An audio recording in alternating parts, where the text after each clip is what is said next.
किसी देश की दौलत क्या होती है? ऊंची ऊंची इमारतें, चमकते हुए हाईवे या फिर स्टॉक मार्केट के लगातार ऊपर जाते हुए नंबर? हम अक्सर इन्हीं चीजों को तरक्की का पैमाना मानते हैं, लेकिन आज हम जिन स्रोतों पर बात करने जा रहे हैं वो इस पूरी तस्वीर को पलट कर देखने को कहते हैं। वो पूछते हैं उस तरक्की का क्या मतलब, अगर उसे पाने के लिए हम उस हवा को ही जहरीला कर दें जिसमें हम सांस लेते हैं, या उस पानी को सुखा दें जो हम पीते हैं। बिल्कुल।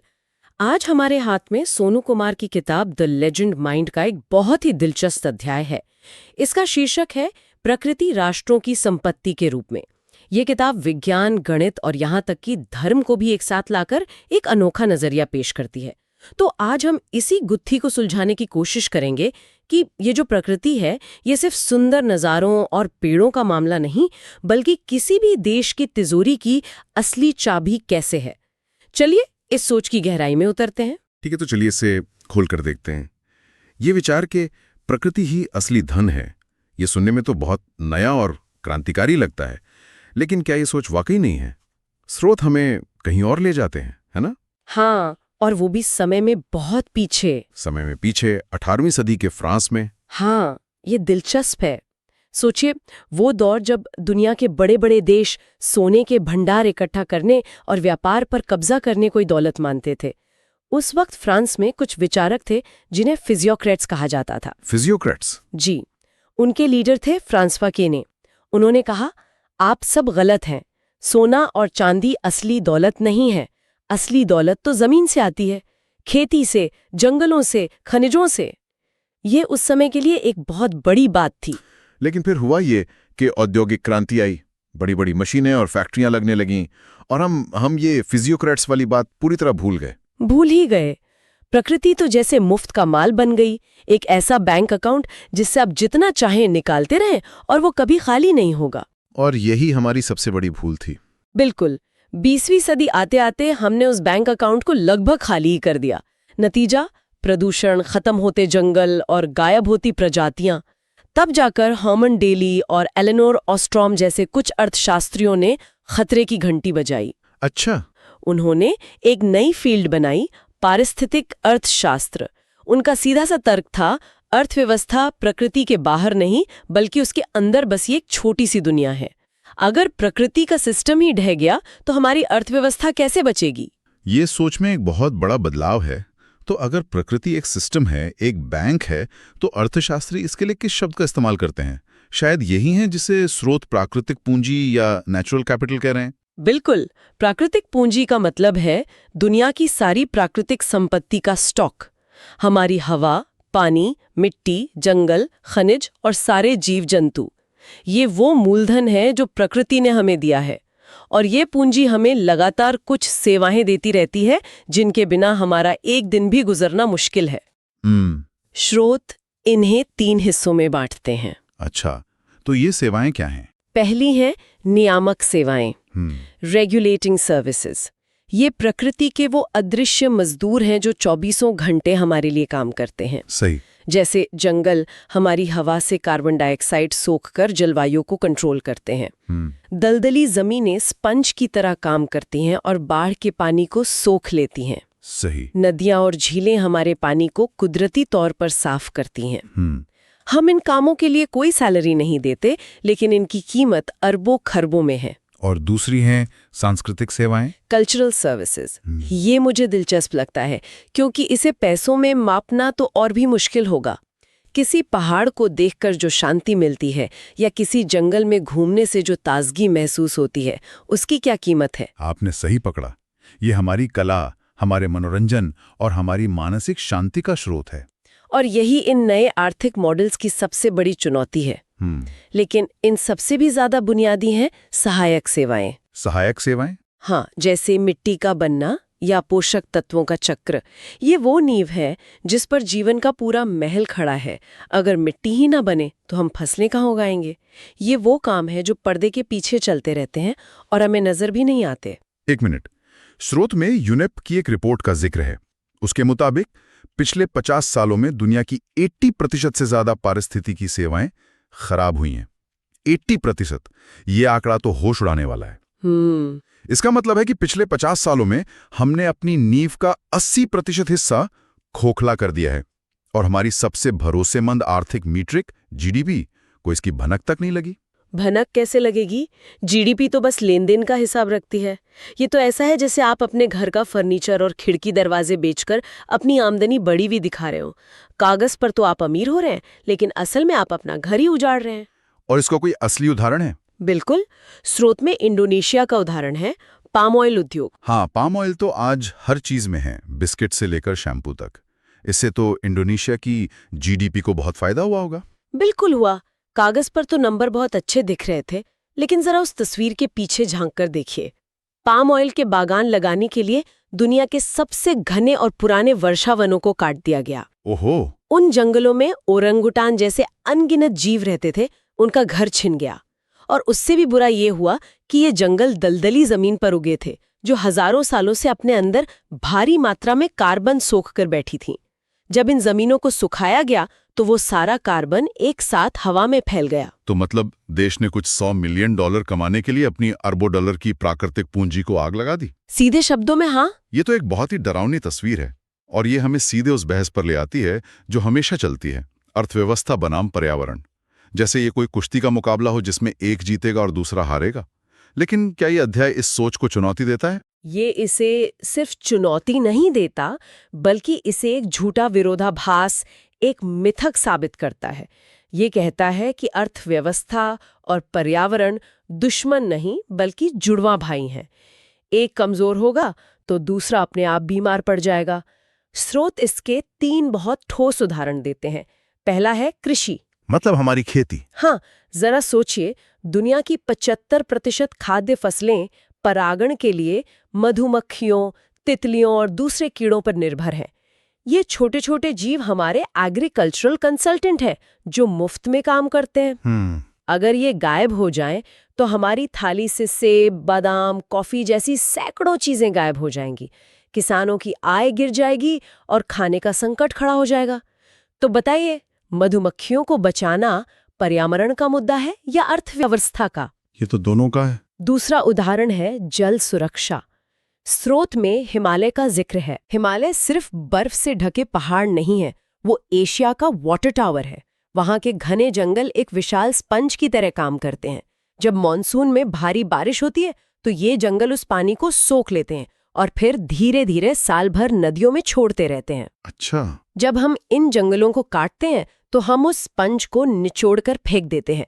नतीजा, बारिश के समय बांग्लादेश जैसे निचले इलाकों में भयंकर बाढ़ आती है और गर्मी के मौसम में करोड़ों लोगों के लिए पीने का पानी नहीं होता। और तीसरा है जलवायु लचीलापन। मैंने इसे अपनी आंखों से देखा है। जिन तटीय गांवों में मैंग्रोव के जंगल थे, वहां चक्रवात के बाद तबाही बहुत कम हुई, जबकि कुछ ही किलोमीटर दूर जहां जंगल काट दिए गए थे, वहां सब कुछ तबाह हो गया था। ये सिर्फ किताबी बातें नहीं हैं। बिल्कुल सही। मैंग्रोव और मूंगे की चट्टानें तटों के लिए प्राकृतिक तूफान प्रूफ जैकेट की तरह हैं। जब हम इन्हें हटाते हैं तो हम खुद को आपदाओं के सामने ला खड़ा करते हैं, और फिर सरकारें राहत और पुनर्निर्माण पर अरबों डॉलर खर्च करती हैं, जो उस जैकेट की कीमत से कहीं ज्यादा होता है। ठीक है, तो ये तो हुए खतरे। लेकिन क्या कोई ऐसा देश है जिसने इस बात को समझा और अपनी किस्मत बदल दी? स्रोत में कोस्टा रिका का जिक्र है। कोस्टा रिका एक शानदार कहानी है। 1980 के दशक तक वो अपने जंगलों को बहुत तेजी से खो रहे थे। फिर सरकार ने अपनी सोच बदली। उन्होंने पेमेंट्स फॉर इकोसिस्टम सर्विसेज नाम की एक योजना शुरू की। ये एक क्रांतिकारी विचार था। उन्होंने किसानों और जमींदारों से कहा, अगर आप अपने खेत में जंगल उगाएंगे या पुराने जंगल को नहीं काटेंगे तो हम आपको उसके लिए पैसे देंगे। कमाल है। पर ये पैसे कहां से आए? सरकार ने पेट्रोल और डीजल पर एक छोटा सा टैक्स लगाया। तर्क ये था कि गाड़ियां जो प्रदूषण फैला रही हैं, जंगल उसे साफ कर रहे हैं, तो उसकी कीमत तो चुकानी पड़ेगी। ये तो समझदारी की बात है। उस पैसे से एक फंड बनाया गया और लोगों को जंगल बचाने के लिए भुगतान किया गया। नतीजा ये हुआ कि कोस्टा रिका ने न सिर्फ जंगलों की कटाई को पूरी तरह रोक दिया, बल्कि अपनी 50% से ज्यादा जमीन पर फिर से जंगल उगा लिए। और अर्थव्यवस्था का क्या हुआ? और इस दौरान इको टूरिज्म की वजह से उनकी प्रति व्यक्ति जीडीपी दोगुनी हो गई। उन्होंने साबित कर दिया कि पर्यावरण को बचाना घाटे का नहीं बल्कि मुनाफे का सौदा है। ये सब सुनने में बहुत अच्छा लगता है, लेकिन अगर हम इसे बड़े पैमाने पर लागू करना चाहते हैं तो एक समस्या है। जैसा कि कहते हैं, जिसे आप माप नहीं सकते उसे आप संभाल नहीं सकते। जीडीपी तो ये सब मापता नहीं, तो फिर हमें इस प्राकृतिक पूंजी की कीमत कैसे आंके? ये सबसे बड़ा सवाल है और इसके जवाब में दुनिया भर में नए तरीके खोजे जा रहे हैं। स्रोत कुछ का जिक्र करते हैं। एक है SEEA, SEEA system of environmental economic accounting. ये संयुक्त राष्ट्र का एक फ्रेमवर्क है जो देशों को बताता है कि वो अपने जंगलों, पानी और खनिजों का हिसाब कैसे रखें, ठीक वैसे ही जैसे वो अपनी फैक्ट्रियों और सड़कों का रखते हैं। 90 से ज्यादा देश, जिनमें भारत भी शामिल है, अब प्राकृतिक पूंजी लेखांकन को अपना रहे हैं। और एक और तरीका है वास्तविक प्रगति संकेतक, GPI। ये मुझे बहुत दिलचस्प लगा। हाँ, GPI बहुत मजेदार चीज है। ये GDP के आंकड़े से शुरू होता है, लेकिन फिर उसमें से कुछ चीजें घटाता है। जैसे प्रदूषण से होने वाले स्वास्थ्य खर्च की लागत, अपराध की लागत और प्राकृतिक संसाधनों के खत्म होने की लागत। सोचिए, जब कोई तेल टैंकर समंदर में पलट जाता है तो GDP बढ़ती है क्योंकि उसकी सफाई में बहुत पैसा खर्च होता है, लेकिन GPI घटता है क्योंकि वो उस तबाही की असली कीमत को पहचानता है। यह हमें एक ज्यादा सच्ची तस्वीर दिखाता है। और जब हम इन नए चश्मों से दुनिया को देखते हैं तो सच्चाई डरा देती है। विश्व बैंक का अनुमान है कि 1992 से 2014 के बीच दुनिया में प्रति व्यक्ति प्राकृतिक पूंजी लगभग 40% कम हो गई। मतलब हमारे बटुए तो मोटे हो रहे थे, लेकिन हमारा ग्रह 40% गरीब हो गया। यहाँ बोत्सवाना का उदाहरण बहुत सटीक बैठता है। उनकी पूरी अर्थव्यवस्था हीरों पर टिकी है। वो अपने राष्ट्रीय खातों में सिर्फ हीरों की खुदाई का हिसाब रखते थे। फिर उन्होंने एक प्रयोग किया। उन्होंने अपने खातों में हीरों के साथ साथ अपने वन्य जीवों, खासकर हाथियों की कीमत को भी जोड़ना शुरू कर दिया। अच्छा। टूरिज्म से होने वाली आय के आधार पर। बिल्कुल। और उससे क्या बदला? सब कुछ बदल गया। अचानक जो हाथी पहले सिर्फ एक बोझ लगते थे, जो फसलें खराब करते थे, वो अब देश की एक कीमती संपत्ति दिखने लगे। अवैध शिकार को रोकना अब सिर्फ एक नैतिक जिम्मेदारी नहीं, बल्कि एक आर्थिक जरूरत बन गया।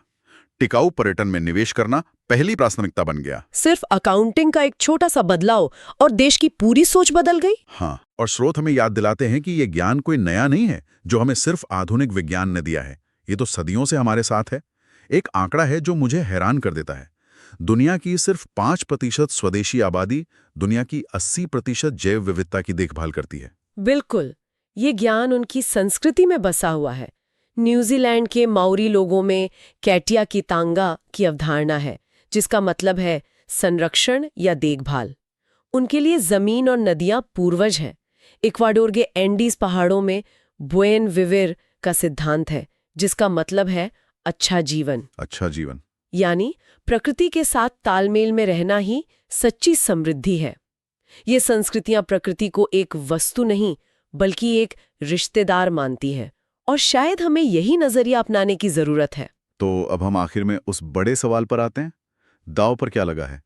अगर हम इसी रास्ते पर चलते रहे, अपनी प्राकृतिक पूंजी को उड़ाते रहे, तो इसका अंत क्या होगा? स्रोत में साफ तौर पर कुछ बड़े खतरों का जिक्र है, जिनकी झलक हमें आज भी दिख रही है। पहला है संसाधनों पर संघर्ष। जब पानी जैसे जरूरी संसाधन कम होते हैं, तो देशों और समुदायों के बीच तनाव बढ़ता है। जैसे नील नदी या सिंधु नदी का मामला। बिल्कुल, ये सब भविष्य की लड़ाइयों की आहट है। दूसरा खतरा है आर्थिक पतन, जैसे पश्चिम अफ्रीका में हुआ। वहां के लाखों लोगों की जिंदगी मछली पकड़ने पर टिकी थी। जब बड़ी बड़ी अंतर्राष्ट्रीय कंपनियों ने आकर जरूरत से ज्यादा मछली पकड़ ली और समुंदर खाली हो गए, तो वहां की पूरी स्थानीय अर्थव्यवस्था ही ढह गई। हजारों लोग बेरोजगार हो गए। और तीसरा एक ऐसा खतरा जिसे हमने हाल ही में बहुत करीब से महसूस किया है, महामारियां। हाँ, वैज्ञानिक बार बार चेतावनी दे रहे हैं कि जब हम जंगलों को काटते हैं, तो हम इंसानों और जंगली जानवरों के बीच की प्राकृतिक दूरी को खत्म कर देते हैं। इससे इबोला, जीका और कोविड-19 जैसी बीमारियों का खतरा बढ़ जाता है। प्रकृति को नष्ट करना असल में खुद पर हमला करने जैसा है। स्रोत में यूके ट्रेजरी द्वारा कमीशन की गई एक बहुत बड़ी रिपोर्ट, दासगुप्ता रिव्यू का एक निष्कर्ष है जो रोंगटे खड़े कर देता है। वो कहते हैं, हमारी अर्थव्यवस्थाएं प्रकृति के भीतर हैं, उससे बाहर नहीं। हम एक खतरनाक दर पर अपनी प्राकृतिक संपत्ति को खत्म कर रहे हैं। ये कहना कोई अतिशयोक्ति नहीं है कि मानवता एक चौराहे पर खड़ी है। तो रास्ता क्या है? स्रोत कुछ ठोस कदम सुझाते हैं। राष्ट्रीय बजट और योजनाओं में प्राकृतिक पूंजी को शामिल करना, जीवाश्म ईंधन जैसी पर्यावरण को नुकसान पहुंचाने वाली सब्सिडी को खत्म करना, संरक्षित क्षेत्रों का दायरा बढ़ाना और सबसे क्रांतिकारी कदम प्रकृति को कानूनी अधिकार देना। प्रकृति को कानूनी अधिकार देना, ये सुनने में बहुत क्रांतिकारी लगता है, लेकिन क्या इसका कोई व्यावहारिक पहलू भी है? मतलब एक नदी अदालत में कैसे अपना केस लड़ेगी? क्या इसके आलोचक ये नहीं कहते कि ये आर्थिक विकास को पूरी तरह से रोक देगा? ये एक बहुत जरूरी सवाल है। देखिए, इसका मतलब ये नहीं है कि नदी खुद चलकर अदालत जाएगी। इसका मतलब है कि नदी की ओर से केस लड़ने के लिए कानूनी संरक्षक नियुक्त किए जाएंगे, जैसे किसी बच्चे या किसी कंपनी के होते हैं। अच्छा, न्यूजीलैंड ने अपनी वांगानुई नदी को ये अधिकार दिया है। इसका मकसद विकास को रोकना नहीं, बल्कि ये सुनिश्चित करना है कि कोई भी प्रोजेक्ट करने से पहले नदी के स्वास्थ्य और अधिकारों के बारे में सोचा जाए। उसे एक वस्तु नहीं, एक जीवित इकाई माना जाए। तो आज की इस चर्चा ने हमें संपत्ति को देखने का एक बिल्कुल नया चश्मा दिया है। हमने देखा कि कैसे प्रकृति, जिसे हम अक्सर मुफ्त मान लेते हैं, असल में हमारी सारी दौलत, हमारी सारी तरक्की की नींव है। जैसा कि इस अध्याय के अंत में कहा गया है, जो देश अपने जंगलों को काटता है और नदियों को सुखाता है, उसकी जीडीपी आज भले ही बढ़ रही हो, लेकिन वो अपने भविष्य को दिवालियां बना रहा है।